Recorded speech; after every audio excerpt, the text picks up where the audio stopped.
Here I am at the Southgate Moorings car park, in sight of the boats bobbing in Victoria Basin. There's not many spaces free here in the car park right now, and I can see people at the machine getting their tickets before heading off to the docks or into town. But a growing number of people using this car park have reported having a surprise on their return: a car parking charge notice slapped to their windscreen. The car parking charges here change whether you're here before or after 6 p.m, from a daytime rate to a cheaper evening rate. And if you don't return and buy a new ticket to cover you once the machine ticks over past 6 p.m, you may end up with a fine. Like Liz Gower, who was visiting from Hong Kong, she paid for 3 hours parking at 4:51 p.m, but she says her day was ruined when she returned 2 hours and 15 minutes later at 7:06 to find a parking charge notice on her car. But Liz isn't the first person to report this. Doug Forbes, visiting from Warwickshire, also fell victim. When they had a nice meal down by the docks, it was lovely. It came back and there was a ticket stuck on my windscreen. I thought, no. And I looked at the ticket and they'd got 1801 on it stamped on it. So I thought, there's something wrong with the machine now. I'll just appeal it the next day. So I did. And then I got a letter back saying my appeal had been rejected. It was £80 fine, and if I paid straight away, it was £40. So I paid it straight away. So I'm £40 out of pocket, really. But what do people here parking today think? And is it clear to them?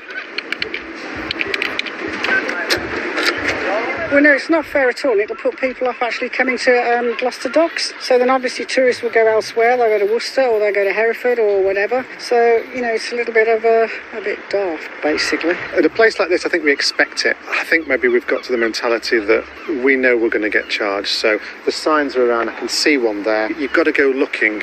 It's in their interest maybe to make a bit of money. It's not fair. It's not a great amount, but I guess they're out to make money. Yeah, I think if they've paid and the rules aren't that very clear, then, they shouldn't get fined. But parking has got to get a lot cheaper.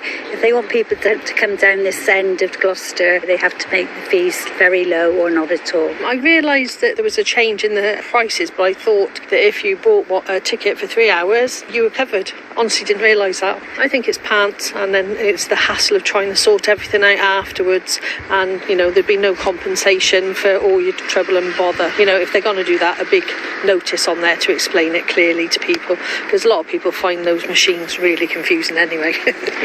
I've paid already, and then, the system is not recognising that I paid, and I have to pay over again. I think that's not very fair. They should look into the system, see, more ways to literally improve it. They could use AI systems and some other technologies to improve it, if need be. Well, we approached Gloucester City Council. They told us in a statement, Southgate Moorings car park operates 2 tariffs, a daytime rate until 6 p.m. and an evening rate from 6 p.m. until 7 a.m.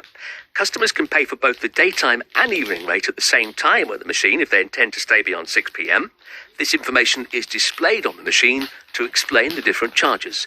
The Just Park app allows customers to pay for the daytime and evening rate in one transaction for their stay.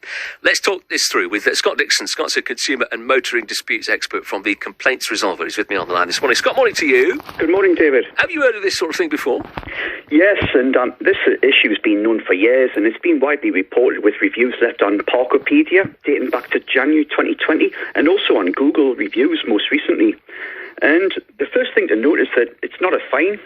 So the ticket on the windscreen is simply an invoice for an alleged breach of contract for parking on private land. And this car park is owned by Gloucester Bid, and it's confirmed on their website, yet the signage also says that it's private property. Well, obviously the council are the ones who've issued the statement, so we will take the fact that they are responsible for that. Who that falls under, into which arm of the council, we're not sure about. But in terms of private and public land, does it make a difference that it is owned by a public entity or not? It does, because the signage says that you're parking on private property, yet the land is owned by the council, so it can't be both. And these invoices are being issued by a private parking operator, parking charge notices for an alleged breach of contract for parking on private land. So you're not parking on private land, you're parking on land that's owned by the council.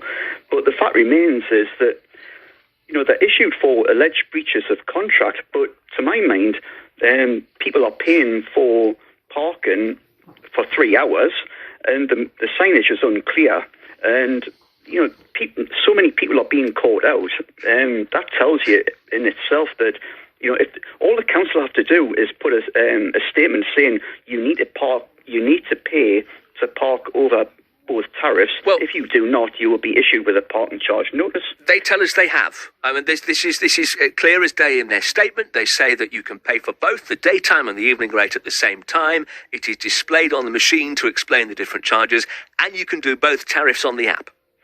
You may be able to do it by the app, but you can't by cash. And the software in the machine should be able to separate cash payments over both tariffs, but it's not set up to do so. Well, this is the thing. Is this a case of maybe needing new machines that can react a little bit better here? Well, the software needs to be updated, and it can't be that complicated or difficult to update the software in the machines to separate payments over both tariffs by cash. And not everybody has phones and apps. For example, tourists, and Liz, in this case, she's a tourist. Her phone is contracted to Hong Kong, so she wasn't able to pay by app, and consumers need to be given a choice, and the software in the machine needs to be set up for both cash and apps over both tariffs. Well, you heard from Doug there, whose initial fine was £80. He paid it within a certain period and it was reduced to £40. He did appeal it and that was rejected. And you can understand why. As we said, the council have made it clear on the statement that they've issued to us. It's displayed on the machine and it's also available to pay on the app. So this doesn't stand up to appeal, does it? It does, because the signage is... Well, they rejected it though, Scott. I mean, the council can say what they like, but so many people are being caught out. That tells you in itself that there is an issue here. And this falls under the Consumer Rights Act 2015, which has a fairness test, because the sign forms part of the contract and terms and conditions that you're entering into. And any term that unfairly tilts the balance in favour of the trader to the detriment of the consumer is invalid. And Section 62 of the Consumer Rights Act 2015 states that an unfair term of a consumer contract is not binding on the consumer. Section 68 has a requirement for transparency, and Section 69 covers contract terms that may have different meanings. And this is crucial here. People are paying for 3 hours worth of parking at say 5 o'clock, but maybe by cash, but they don't have a choice. I mean, do they expect people to come back at 1 minute past 6 to pay? To pay again? Yeah. All right. Scott, we'll leave it there. Thank you very much indeed. Scott Dixon, a consumer and motoring disputes expert from the